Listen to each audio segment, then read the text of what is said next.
ओम नमो भगवते वासुदेवाय नमो नमः।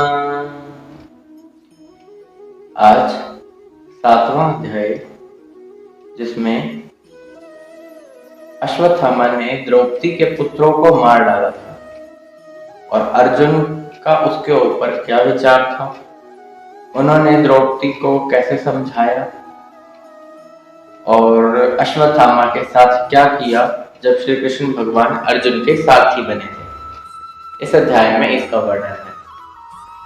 अब इससे जो पूर्व अध्याय था उसमें यह बताया गया था कि नारद जी अपने पूर्व चरित्र उसका गान करके फिर वहां से चले गए थे। तो उसके बाद व्यास जी ने क्या किया।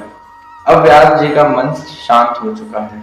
तो व्यास जी ब्रह्म नदी सरस्वती के पश्चिम तट पर शम्याप्रास नाम का एक आश्रम है, वहां पर चले गए।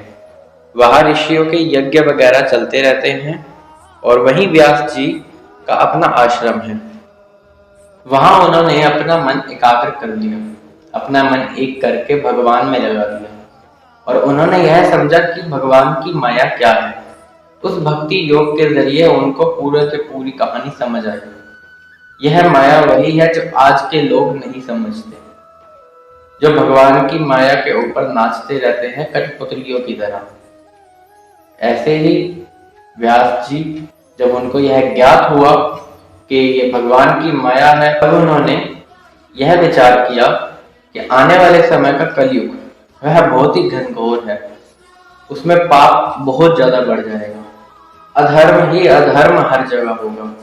इस कारण से उन्होंने सोच विचार करके जो भगवान की भक्त है वो इसमें ना पड़े, उन्होंने श्रीमद् भागवत की रचना की, जिसे पढ़कर बहुत ही सरल उपाय है यह, जिससे मोक्ष की प्राप्ति हो जाती है और पापों वगैरह में नहीं उलझना पड़ता, इस माया में हमें नहीं नाचना पड़ता।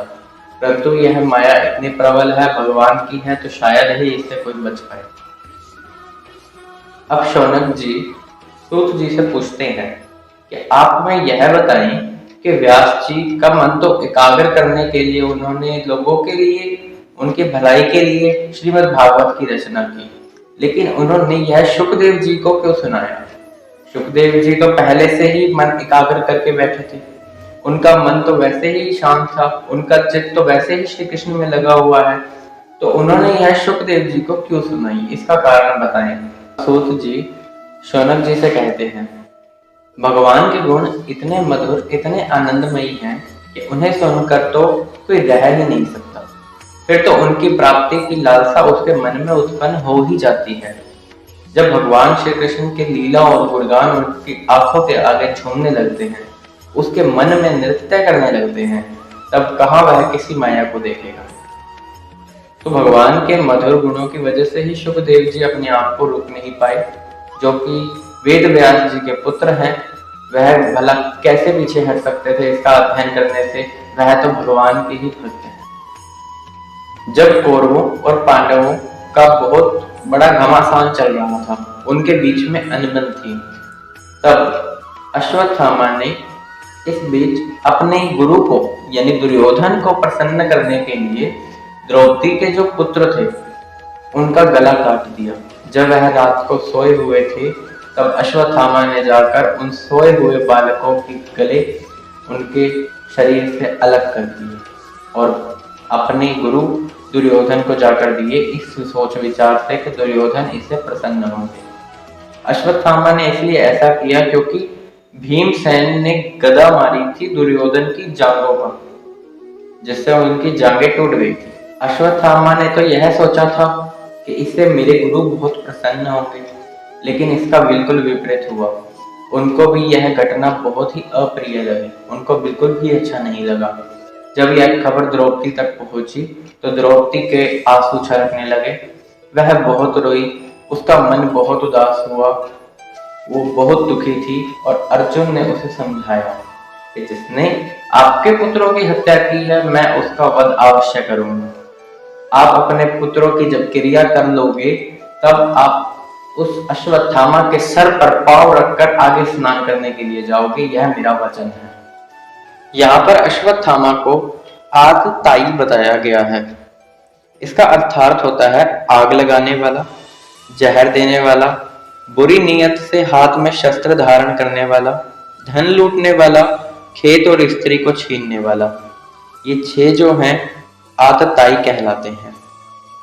अब अर्जुन ने अपने मित्र श्री कृष्ण की सलाह लेते हुए उनको सारथी बनाकर रथ पर सवार हुए और अश्वत्थामा के पीछे दौड़े।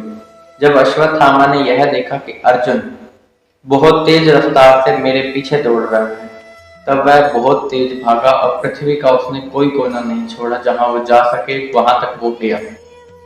वो पृथ्वी पर भागता रहा, लेकिन अर्जुन ने भी पीछा नहीं छोड़ा। उसके भागने का उदाहरण यहाँ पर दिया गया है। एक शिव भक्त थे, विद्युन्माली दैत्य को जब सूर्य ने हरा दिया, तब सूर्य पर क्रोधित हुए भगवान रुद्र। शंकर जी त्रिशूल हाथ में लेकर उनकी ओर दौड़े। उस समय सूरज भागते भागते पृथ्वी पर काशी में आकर गिरे। इसी से वहां उनका नाम लोलार्क नाम पड़ा। जब अश्वत्थामा भागते भागते थक गया, तब उसे अपने प्राणों को बचाने का कोई और उपाय नहीं दिख रहा था, तो अंततः उसने ब्रह्मास्त्र का प्रयोग किया। ब्रह्मास्त्र चलाने की विधि तो उसे पता थी, लेकिन ब्रह्मास्त्र को लौटाने को वह नहीं जानता था। परंतु प्राणों को संकट में देखते हुए उसने ब्रह्मास्त्र चला दिया। जब वह इतनी तेज अग्नि इतना तेज प्रकट करते हुए अर्जुन की ओर दौड़ा, तब अर्जुन भी घबरा गए। अर्जुन ने श्री कृष्ण भगवान से कहा कि मित्र, आप बताइए कि अब इसका क्या किया जाए, मुझे भी अपने प्राण अब तो संकट में लग रहे हैं।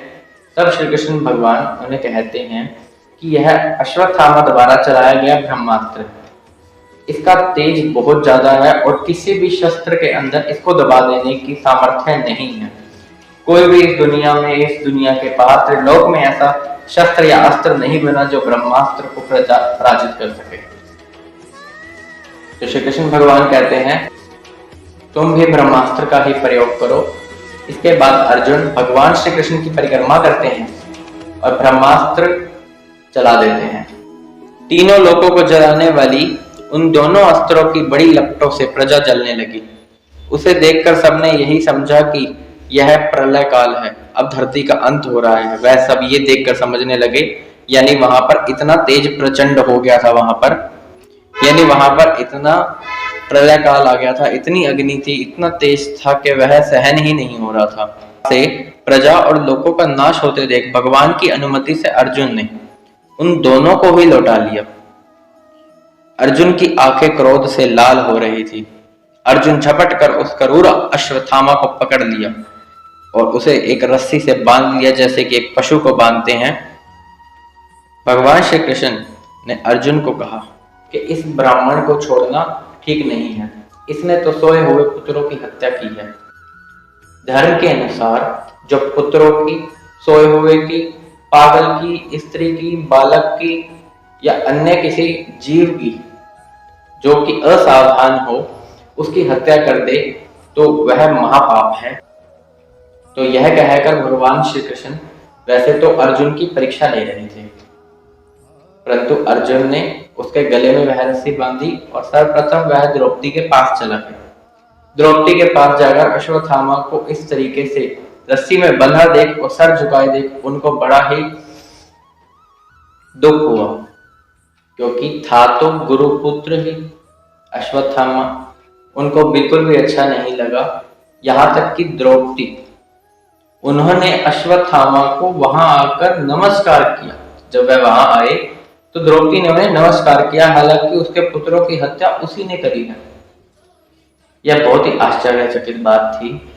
इसे देखकर द्रौपदी का मन पिघल गया और उसने कहा, एक तो ये गुरु पुत्र है, जिस गुरु से तुमने शिक्षा ग्रहण करी उसी गुरु के पुत्र को मारकर तुम कहां जाओगे? तो इस गुरु के पुत्र की हत्या तुम्हें नहीं करनी चाहिए, क्योंकि यह साथ ही ब्राह्मण भी है और ब्राह्मण की हत्या करना भी एक तरह से महापाप है। और बाकी सभी लोगों का भी यही निर्णय था कि ब्राह्मण की हत्या ना की जाए। इसी बीच भीमसेन बोलते हैं कि इसकी हत्या तो निश्चित होनी ही चाहिए। इसने सोए हुए पुत्रों को मार डाला जिनका कोई भी कसूर नहीं था, उनके सर धड़ से अलग कर दिए, इसलिए कि वह दुर्योधन अपने गुरु को प्रसन्न कर सके। हालांकि उनके लिए भी यह घटना बहुत ही अप्रिय थी। इसने जो किया है यह भी एक महापाप है और इसका अंत कर देना चाहिए, यह आतताई है। तब द्रौपदी सोचते हैं कि जैसे मैं अपने पुत्रों के मरने पर दुखी हुई हूं, ऐसे ही ये भी तो अपनी माता का पुत्र है। जब इसकी हत्या हो जाएगी तो इसकी माता की आंखों से भी वैसे ही आंसू छलकेंगे जैसे मेरी आंख से छलक रहे हैं, तो यह ठीक नहीं है। तो द्रौपदी ने इसके लिए इनकार कर दिया कि इस ब्राह्मण की हत्या न की जाए। भगवान श्री कृष्ण एक तरफ भीमसेन की बात सुनकर और एक तरफ द्रौपदी की बात सुनकर हंसने लगे और अर्जुन को कहा कि पतित ब्राह्मण की हत्या नहीं करनी चाहिए और आतताई को छोड़ना नहीं चाहिए। यह दोनों बातें मैंने ही शास्त्र में कही हैं, तो इसका वध करना या ना करना अर्जुन अब तुम्हारे हाथ में है। मेरी इन दोनों बातों का पालन करो। ये धर्म संकट अर्जुन के लिए था, परंतु अर्जुन जो कि भगवान श्री कृष्ण के ही मित्र हैं, उनके सखा हैं, उनके साथी हैं, तो वो कोई गलत कदम कैसे उठा सकते। तो अर्जुन ने अश्वत्थामा के सर पर एक मणि थी, मणि समेत उनके बाल मूंड दिए, उनको गंजा कर दिया, शहर से बाहर निकाल दिया, क्योंकि शास्त्रों में यह बात भी लिखित है कि ब्राह्मणों का धन छीन लेना, उन्हें बाहर कर देना या उन्हें मुंडवा देना, यह ही ब्राह्मण हत्या है, शारीरिक हत्या के बराबर ही है। तो इस प्रकार अर्जुन ने द्रौपदी की बात भी रखी और भीमसेन जी की बात भी रखी। जहां भीमसेन की बात मानते हुए उसने अश्वत्थामा का वध भी कर दिया और द्रौपदी की बात मानते हुए उसे एक तरह से छोड़ भी दिया।